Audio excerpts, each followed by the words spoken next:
nk'ibyancitse ariko umwana agira icyuho nyine kandi kikamukurikirana mu buzima bwe. yego noneho wabona nkanjye kubimenya nkuze ukabona nanone cya cyuho kirenda kukunanira kukisiba kubera ko ni ibintu warakoze kera urugemwe rukiri rutoya. Rukiri rutoya nuko rimwe na rimwe utanabizi nta nubwo rwose tuba tubizi, ntabwo tuba tubizi pe, ntabwo tuba tubizi. niyo mpamvu abantu baba bakwiye kwiga. yego kwiga bihoraho kuko buriya kwiga ni uburyo bwo kukugezaho isi yaguye abantu we bakayikugezaho vuba utaguwe. ubwo ni ukukorohereza, ni ukukorohereza. buriya niyo mpamvu umwana utize n'ubundi abazagira icyo cyuho aravunika. hari abantu bakuye abana babo mu ishuri rero ngo Yesu agiye kugaruka.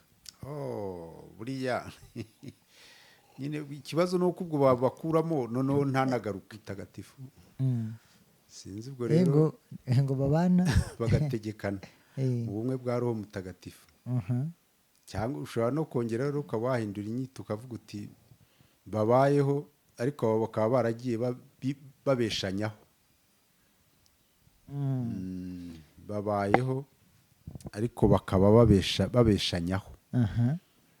sinzi ubwo ijambo mvuze uraryumvise? yego babayeho ariko bakaba babeshanyaho. akubanza byubakira ku nyigisho nigeze no kuziganirizwaho n'umuhamya wa Yehova. arimo anyumvisha ukuntu mu ijoro nitujya tuzasangayo sitafu 3, tuzasangayo ama ofisi 3. Imana muri salo ifite ofisi irimo intebe n'utubati n'iki, na Yesu wenda mu kandi gahege. risa nkaho risagutse ubwenge bwacu busanzwe. noneho rikaba naryo uburyo rirambanyije, rikaba risumba nanone ubuzima bwacu ubu tuba tuvuga nk'imyaka 70. ubwo rero rimwe na rimwe gusobanura ubuntu bw'Imana ntago byoroshye. magasoza avuga ati nagerageje ariko nibutse ko hari ubuntu mugenda nibwo bugomba kujya kuri ibyo bintu bakabitwikira. cyangwa se reka twifashishe uyu mwuka duhumeka.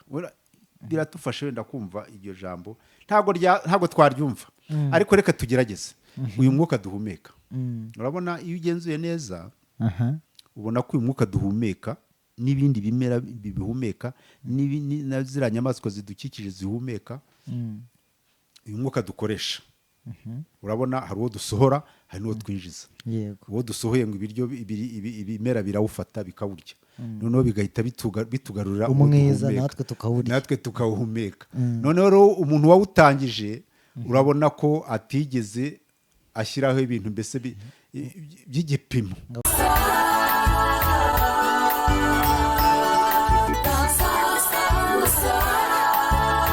amahoro y'Imana, wowe wahisemo gukurikira ibiganiro byacu ku macano dukoreraho atandukanye, kandi tunejejwe n'Imana mu mitima ko iduhaye aya mahirwe yo kuganira.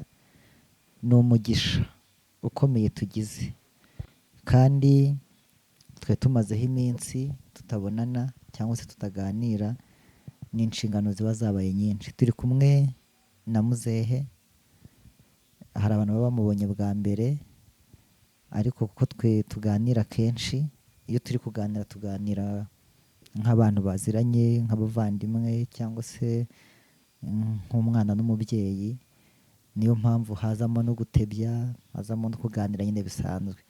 muzehe tuguhaye ikaze, kandi nanone nubwo usanzwe ikaze uyifite, ariko ngo iyo utakwisa umushyitsi ngo ntabwo aba ari urwawe. nanone wiyumvemo ikaze kuri Twaguke TV no kuri Give Hope TV, cyangwa se n'ahandi hose bazabona kino kiganiro. tuguhaye ikaze. wari uri aho? amakuru ni meza. turaho rwose. hari hashize igihe ariko nibyo, ariko turaho rwose. hari hajemo imvura, hari ubwo twari turi mu itumba. ubu turi mu itumba, ririmo riragenda rigana mu musozo waryo. akuzi ko nibutse indirimbo ivuga ngo ngo nahawe ubugingo buhoraho rwose, harimo amagambo avuga gutyo ngo no mu gihe cy'imvura ngo nshobora no kubw'imvura n'izuba nshobora kwera imbuto, bivuze ngo nta gihe cyo kudakora. reka nta gihe cyo kudakora. nibyo numva kuganiriza uriya mwana w'umukobwa mu kanya, yuko iyo umuntu adakoze umunsi umwe yari afite ubushobozi bwo gukora, aba arimo yikurura kuzabaho ubuzima bw'ideni, agomba kuzarya ideni byanze bikunze. Imana ishimwe. Yego, turi aho natwe tumeze neza, ndanashima Imana ko nabyaye. Narabyaye hashize iminsi mikeya, kino kiganiro ubu turi kugikora umwana wanjye yujuje ukwezi n'iminsi runaka, wenda gishobora kuzasohoka yujuje 2, ariko turi gukora kino kiganiro yujuje ukwezi n'indi minsi mike irengaho. Ibintu by'iminsi n'amasaha ba mama babone babimenya cyane. Ibintu by'impundu biremewe, abantu mudukurikiye muze tubahe igikoma, muvuze impundu, mushima Imana. Nabo bakangahe muhiwe umwana ni uwa 2. bakamwita ngo iki mu kinyarwanda rero? Yitwa Geno Muhire Jovi. N'ubuheta.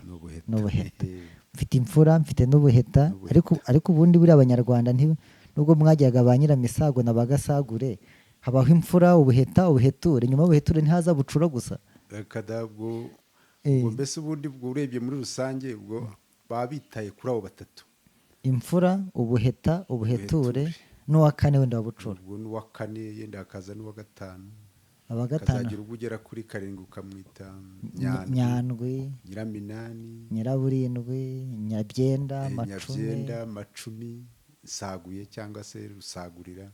Nyuma y'icumi Nisaguye, Gasagure, Rusagurira, Misago na Nyiramisago gutyo. Ariko ubwo urumva ko 3 buriya urebye kuba baragarukiye kuri 3 ubwo hari icyo babivuze.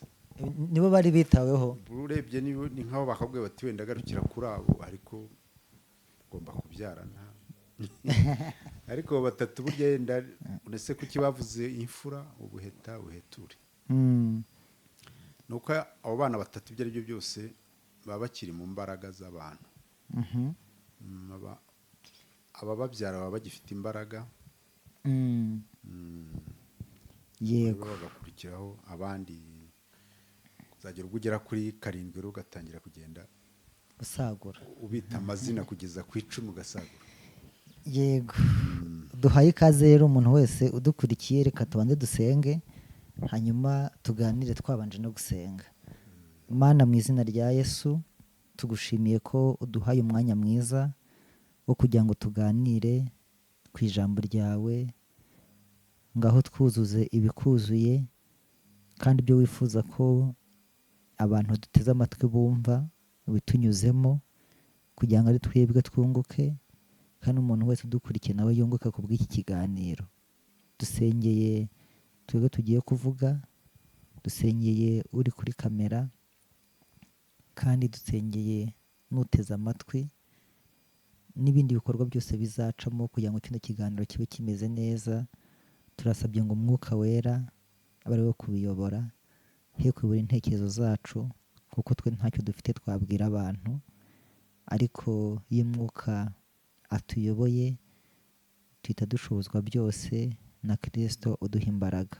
Bana natwe tubisabye Imana twizeye izina rya Yesu, amen. Muze rero ndumva twishimiye ko twongeye kuganira cyangwa twongeye kubonana. Iyo haciyeho iminsi mba numva nyine hari n'igihe njye mbona nkunda iyo tuganira atari kuri kamera, kuko kuri kamera tubwira abantu wenda ibyo dushaka kubabwira cyangwa ibyo twateguye, noneho hakaba n'igihe atari ibyacu biza hakaza iby'Umwuka yateguye. Ariko iyo turi kuganira turi babiri gusa cyangwa bitari bugiye kuri kamera, hari igihe numva nungutse cyane kurenza, cyane ko ntagize amahirwe yo kubona na Kanyendorwa ngo njye nganiriza ibintu byinshi. Ndabyumva. Yego. mba mbyishimiye. Hari umugabo uretse ko yantengushye mu minsi ishize reka akunda kunyandikira mesaje akanyandikira ngo umuhungu wanjye, yego ako kantu karagenda karanyica mu mutwe nkumva ndagakunda. noneho maze gushaka umugore abinyitaho iminsi mikeya arangije yikupa nk'amezi 5. Atanu ararenga nk'umwaka. nyuma yaho sinzi ukuntu yandikiye ndavuga nti ariko ibintu wari waramenyereje papa warabyihoreye, waramenyereje akantu ka muhungu wanjye wagashyize he.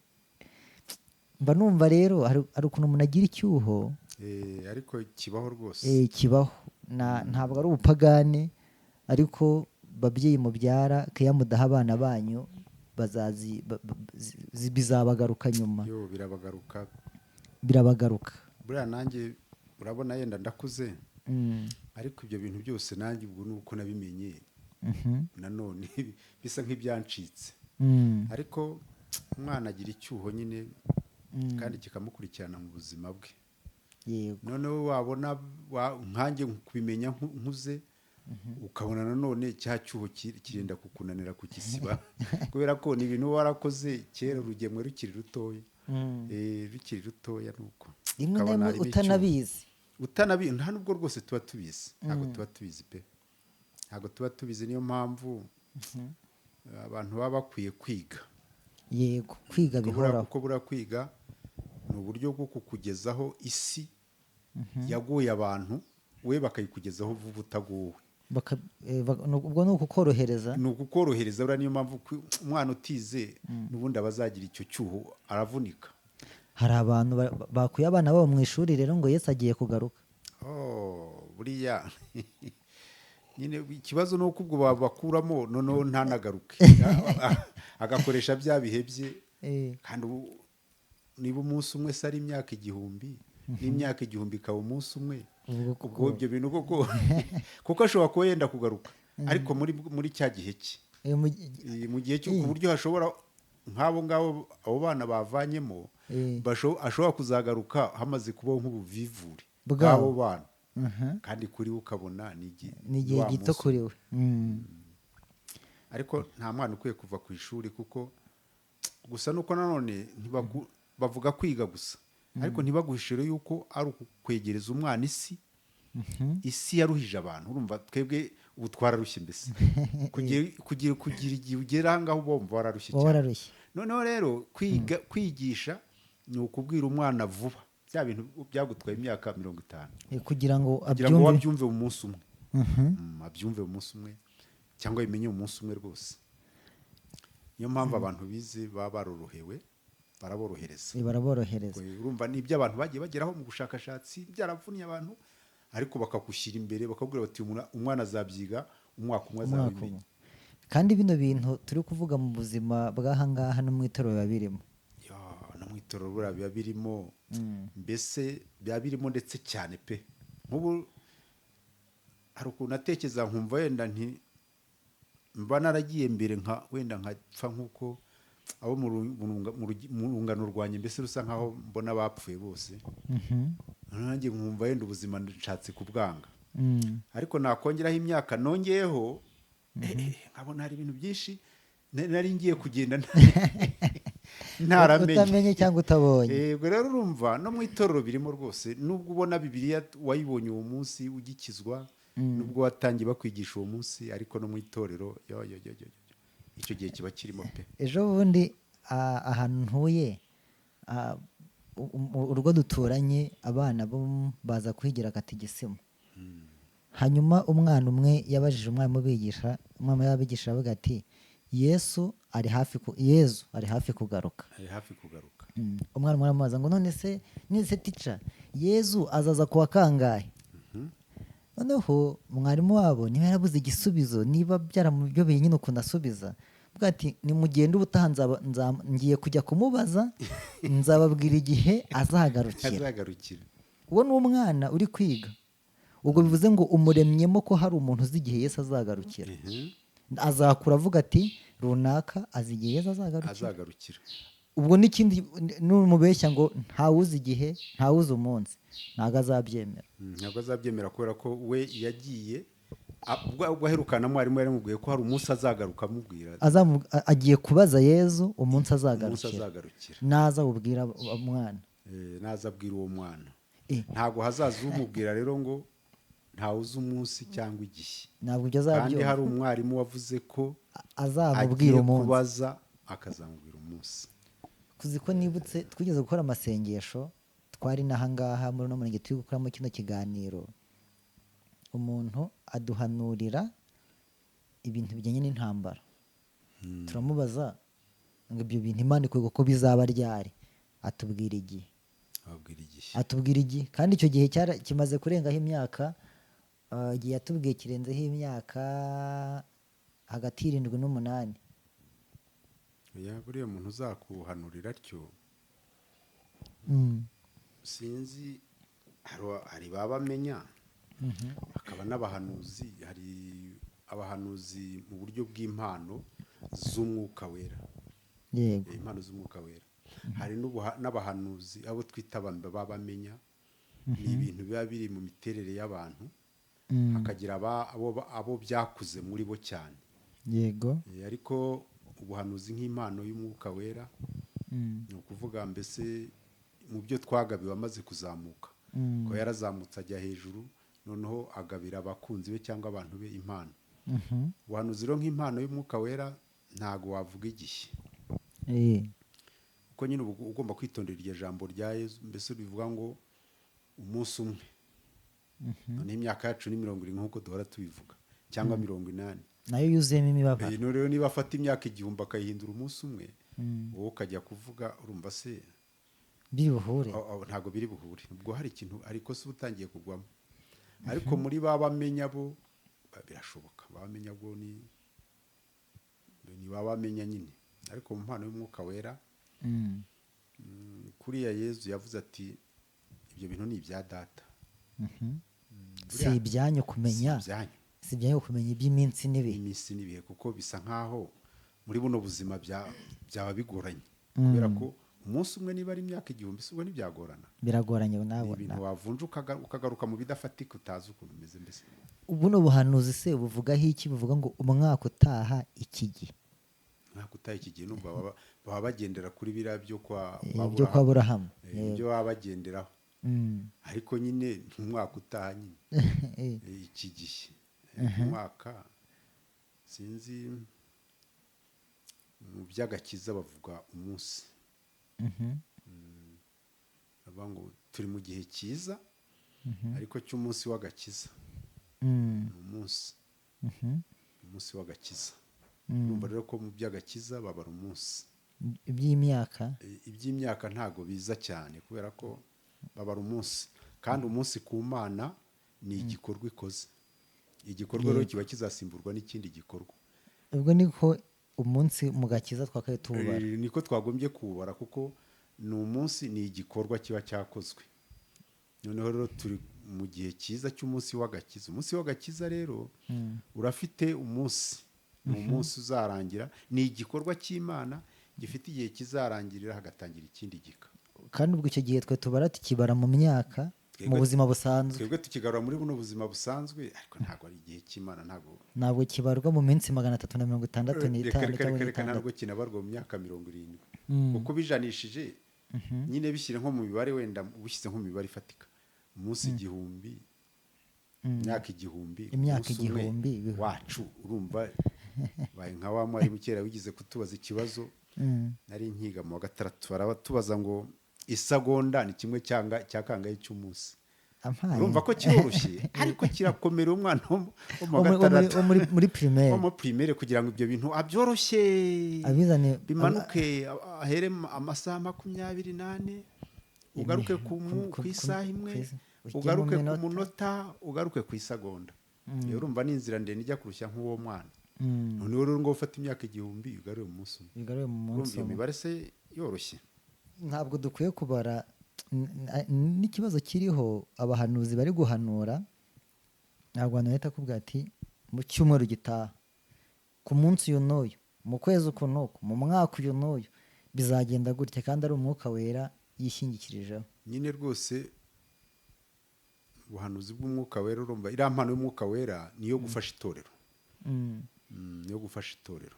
Yego. Niyo gufasha itorero ariko hari n'abamenya uwo twitaga bamenya wenda wavugaga mu bamenya mu kera mu isezerano rishya rikuru noneho no mu buzima bwacu busanzwe natwe bataratuzana n'ibya Bibiliya n'ibiki byose no mu Rwanda bo babagaho babamenye ibo ni babamenya bene abo ngabo rero ni udusigisigi tuba twarasigaye muri bwa buzima twabayemo kera ubwo umuntu yabayemo hagati ye n'Imana. Yego. Ni dusigisigi ariko mu by'impano y'umwuka wera ni ugukora kugira ngo itorero ryunguke. Noneho rero babizana mu bucuruzi bakabizana kugira ngo umuntu yunguke we abagira ngo yunguke no kubicuruza ariko no kubikora kugira ngo itorero ryunguke. Ariko ngo Yesu tumusunikira abantu akadusunikira ibirayi. Simbizi ndumva kare twatangiye tuvuga ngo byuka ujye gukora nuko ariko ubikoze utekereza utyo sinzi no butekamutwe ubwo ngo simbizi ubikoze utyo hari ikintu uba wangije. Ntago na Yesu yabikunze wenda yaravugaga ngo ni ukuvuga mbese ingoro zibonye ako kanya. Twebwe rero ni ibintu biremo ubugingo buhoraho. Uturemangingo duhoraho. Ni ibintu biremo ubugingo buhoraho. Rero iyo ubizanye vuba rero avuga ati ubwo murabibonye birarangira ingorane zanyu murazicyuye. Ibintu by'imyaka 70 rero usanga ari ibintu bigufi. Ibigufiya n'imibare migufiya cyane. Yego. Imibare migufi. Ako karagaciyemo nibutse n'umuntu ejo bundi uretse kunganiza sinzi ikintu namubwiye nka kwa kundi bajya Nyarwanda avuga ngo 8 ngo ruta 7 rimwe ruta 0 ibintu nk'ibyo ngibyo. Agiye kunkubita igenya ahita ambwira ati n'ubundi Imana iruta Yesu. Imana iruta Yesu. Sinzi ari aho twabaye ariko bavuga ngo babana bagategekana mu bumwe bwa Roho Mutagatifu. Sinzi ubwo rero ngo babana bagategekana mu bumwe bwa Roho Mutagatifu. Cyangwa ushobora no kongera rero ukaba wahindura inyito ukavuga uti babayeho ariko bakaba baragiye babeshanyaho. Babayeho ariko bakaba babeshanyaho. Sinzi ubwo amavuzo uraryumvise. Yego babayeho ariko bakaba babeshanyaho. Akubanza byubakira ku nyigisho nigeze no kuziganirizwaho n'umuhamya wa Yehova. Arimo anyumvisha ukuntu mu ijuru nitujya tuzasangayo staff 3 tuzasanga ama office 3. Imana muri salo ifite office irimo intebe n'utubati n'iki na Yesu wenda mu kandi gahegene ukuntu n'umwuka wera inyuma iriya nko mu gikari ariko ukabona nyine izaba ari office ifite imiryango wenda 3. Reka ariko mbivuga ubanza rero babikora bavuga ngo Imana irutaye. Sinzi Imana itwiyereka yatwiyeretse mu buryo butatu. Ariko ntabwo ari uko tuzasanga. Ntabwo yatwiretse ari Imana 3. Ntabwo yatwiretse ari Imana 3 ahubwo yatwiretse mu buryo butatu. Ni uburyo butatu. Ariko kandi buriya Bibiliya ibigenda nyine yuzuzanya bivuga ngo ibyo tutatekereje. Yego. Ibi bintu urumva rero ibyo amaso yacu atigeze abona n'ibyo ubwenge bitarageze no mu bwenge bwacu. Nibyo buryo bwiza naho ubundi iyo utangiye kuzana rero ibintu byo gutekereza ibyo utekereje ndetse baravuga ngo itubishyira no mu bikorwa. Ibyo ngibyo burya ngo wabishoboye. Cyo washoboye gutekereza buryo wanagishoboye burya. Nuko wenda ugira kwizera gukeya kugira ngo usohoze ibyo watekereje ariko ubundi icyo watekereje uba wanagishoboye. Niyo mpamvu ibyo ngibyo tutakabaye tubyerekeza ku Mana.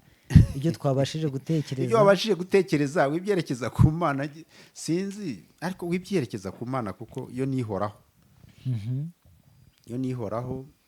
Ibyo natekereje nakahise mbyapurika nkabikora. Urabona natwe kandi tuzahoraho ariko ubwo wibuke ko twavuze ngo ni mu ibika.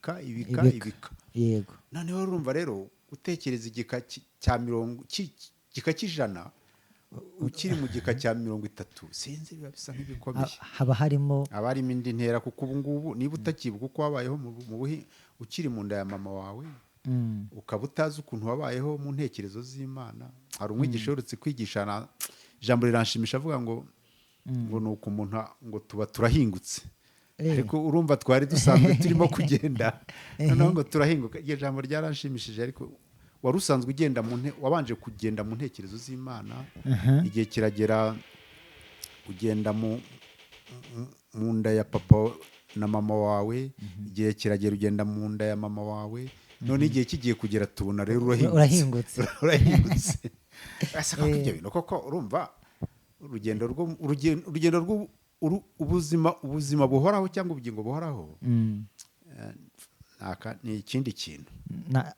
ibintu dukwiye kubyiga, dukwiye gufata igihe tukabyiga, abantu bakabimenya. Gusa agace tugenda dutahura, niyo mpamvu tugerageza ukageza ku bandi.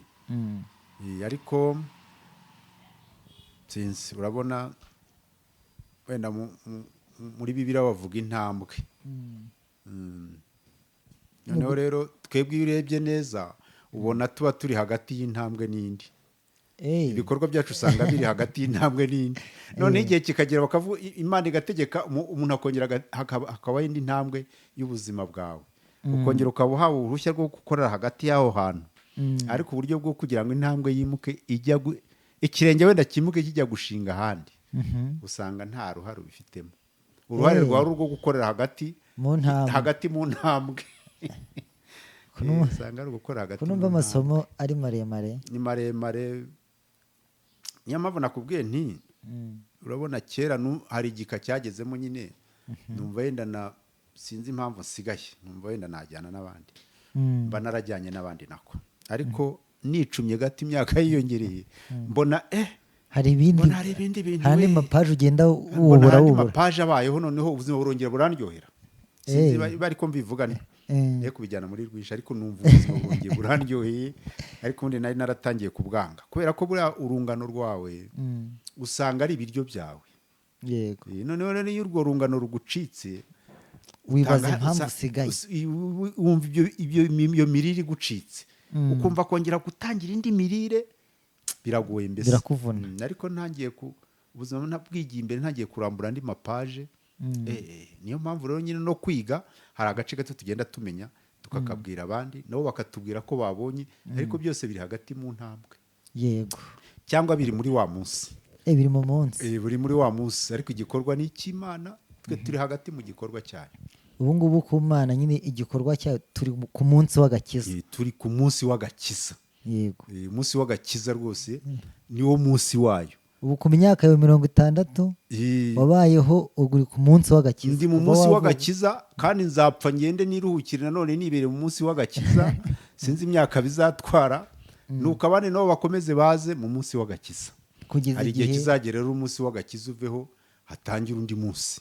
Yego. Undi munsi nkuko yavugaga ngo umunsi wa mbere irema ibi. Iyo bavuze ubuntu bw'Imana, ubuntu twahawe, ubuntu twagiriwe, niho nifuza ko tuganira uno munsi. Ndifuza ko tuganira ku buntu bw'Imana.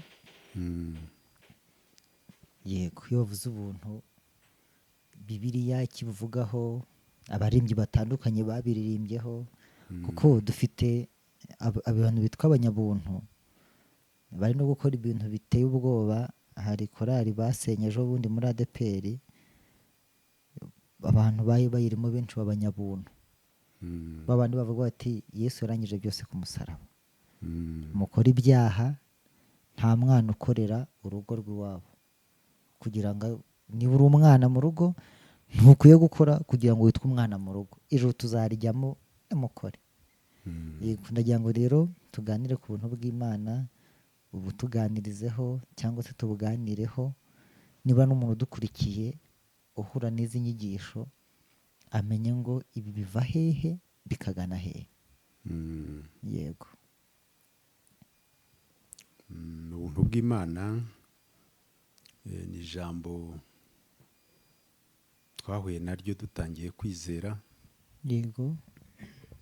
Ariko n'ijambo ryagutse, ijambo ritoroshye kuba warisobanura.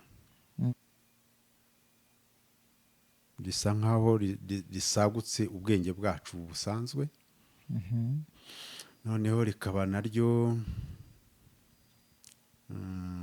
uburyo rirambanyije, rikaba risumba nanone ubuzima bwacu ubu tuba tuvuga nk'imyaka 70. Ubwo rero rimwe na rimwe gusobanura ubuntu bw'Imana ntago byoroshye mbese, ariko iyo ureba neza urareba ukareba muririmbyi mu bitabo dukoresha yaravuze ngo ubuntu bw'Imana butangaje, tuva ari indirimbo y'105 ahari 105, ubuntu bw'Imana butangaje, ngo nibwo bwankuyeho ya migozi. Ariko uwo mu ndirimbo z'agakiza we aravuga ngo kubw'ubuntu bw'Imana busaga. Urumva icyo gitero niko agenda avuga ngo kubw'ubuntu bwinshi busaga.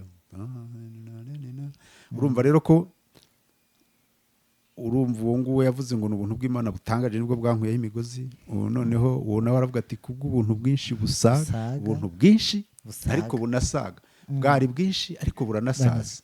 Urumva rero ni ibintu rero biza bigasa nkaho bikurengeye.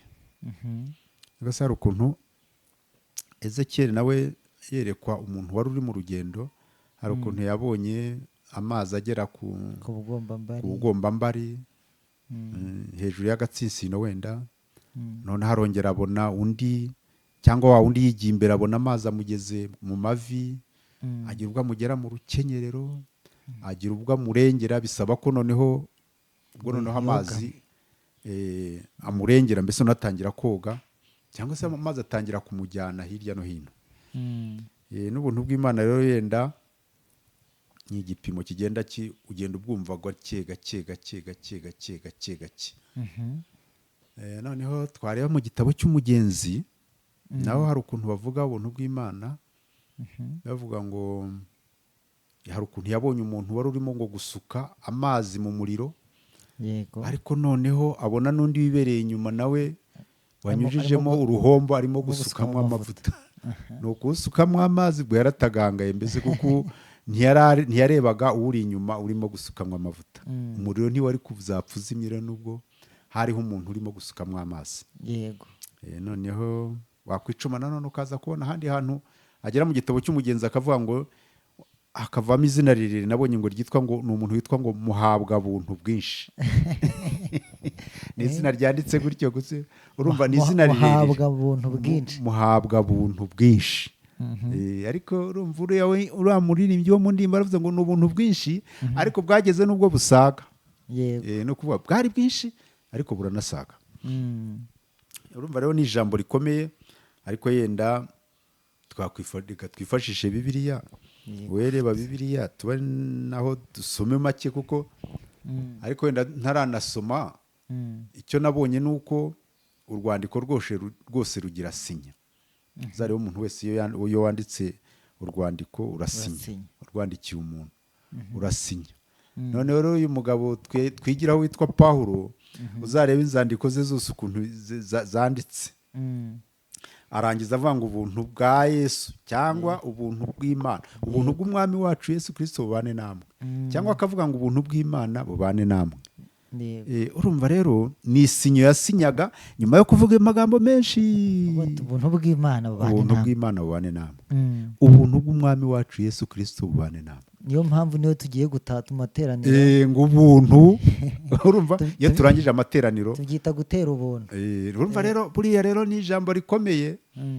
Amahanjagari yose mwagize yemwe dusoza tuvuga tuti ubuntu. Nuko na Pawulo nawe yavugaga ibintu byinshi, ariko agasoza avuga ati ubuntu bw'Umwami wacu cyangwa ubuntu bw'Imana bubane namwe rwose. Urumva ubuntu rero urumva ko ari ijambo rikomeye. Impamvu mvuze ngo ni isinyo Pawulo yasinyishaga urwandiko yamaga arangije kwandika, uzagenzura urebe ni agasinyo.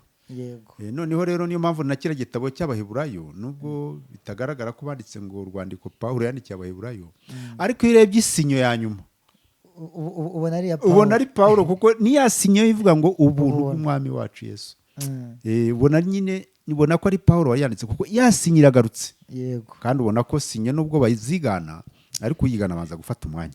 cyane. Niyo mpamvu burya natwe muri muzika baravuga ngo ujye ukora andika indirimbo ariko ushyiraho na sinye yawe ku buryo rwose wakugerageza gukurikira byamutwara umwanya Yego. cyangwa se yicurange ariko ushyireho na Akantu kawe. agasinyatire kawe ku buryo ujya kugatahura akamutwara umwanya munini kugira ngo azakore.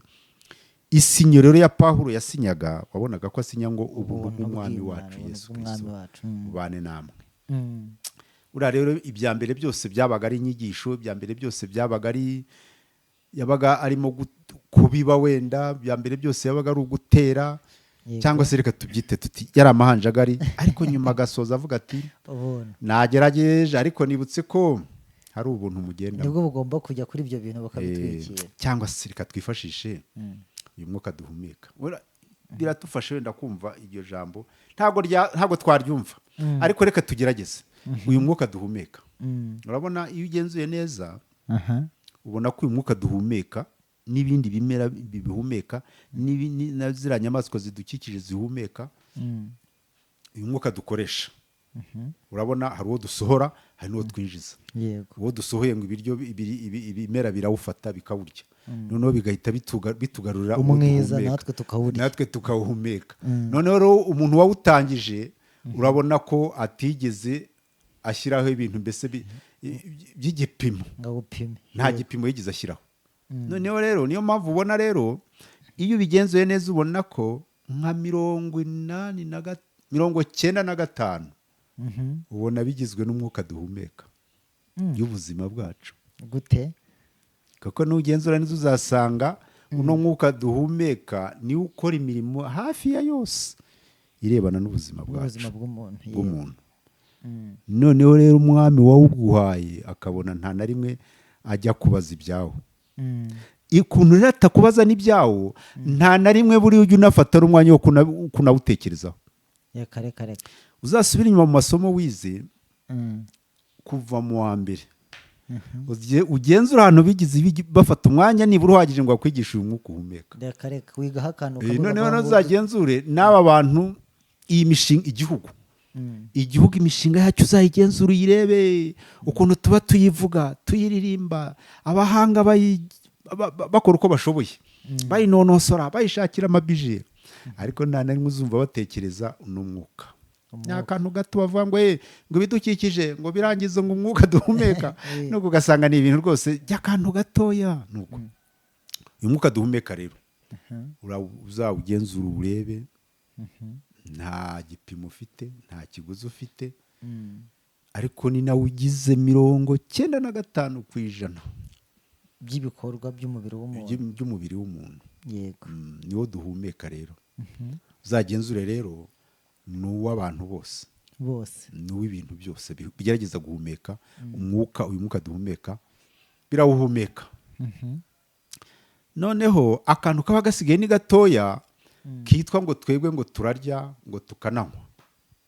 siko kantu kaba kagiye kongera kutubeshaho. Yego. noneho rero iyo ubigenzuye nabyo usanga nabyo nta ruhare tubifitemo runini kubera ko ibintu turya byezwa n'izuba n'imvura. ibyo bintu se byo hari ukuntu ubona mwigura n'igurisha mu biki mu bintu duteganya byinshi mbese hazamo imvura n'izuba. ni ukuvuga rero Imana yabitangije ku buryo buhagije. ku buryo buhagije ku buryo rwose buhagije.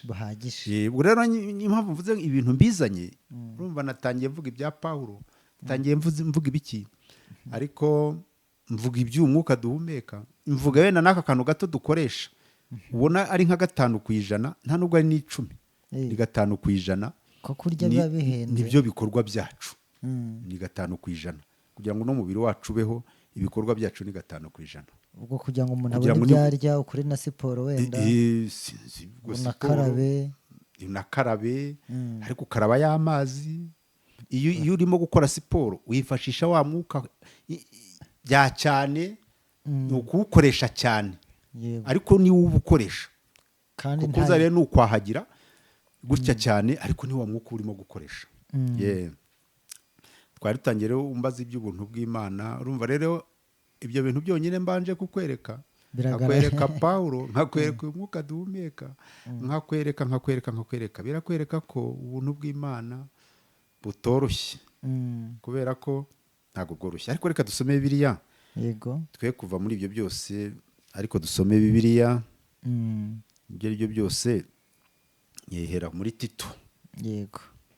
Turakoresha amaverise makeya kuko twabonye ko n'amasinyo ya Pawulo menshi abigarukaho kenshi. Ariko reka dusome Tito tuba ariyo duheraho. Kandi ikindi wenda navuga mbere y'uko dusoma ni uko tuba tubona ngo ubuntu bw'umwami wacu Yesu Kristo, cyangwa se Bibiliya ikavuga ngo ubuntu bw'Imana, cyangwa bakavuga ngo Koroneliyo yagiraga ubuntu. Yego. Cyangwa na wa mugore, sinzi wa mugore, uyu mugore Petero yazuye nawe ngo yagiraga ubuntu. Urumva rero hari ubuntu bw'abantu, hakaba n'ubuntu rero bwo mu bumana. Yego.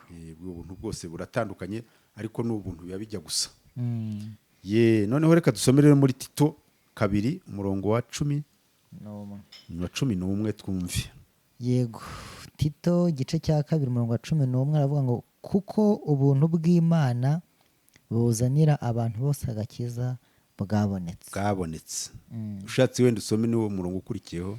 Butwigisha kureka kutubaha Imana n'irari ry'iby'isi, bukatwigisha kujya twirinda dukiranuka twubaha Imana mu gihe cya none.